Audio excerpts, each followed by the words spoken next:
কাজল, চলো তোমার কিছু সাধারণ জ্ঞান জিজ্ঞেস করি, হ্যাঁ দেখি তুমি পারো কিনা। अरे कहना क्या चाहते हो? করো, জিজ্ঞেস করো। আচ্ছা বলো তো, ফুলের রানী কি? এরকম প্রশ্ন হইলো, গোলাপ আর কি? ব্যাটাটা কত খারাপ, মনে করছে আমার নাম দেবো, কিন্তু নাম লেগছে গোলাপে। আচ্ছা পরবর্তী প্রশ্ন হলো, বলো তো পশুর রাজা কে? পশু দাদা কে আবার? বউ? হইল না, পশুর রাজা সিংহ, পশুর রাজা বউ কেমনে?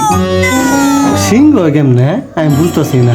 মনে তো যে সিংহ আনতাম 1 বছর ধরে পোষ মানে নিতাম। তোমার 11 বছর ধরে পাল্টাছি, আজ পর্যন্ত পোষ মানাতে পারলাম না।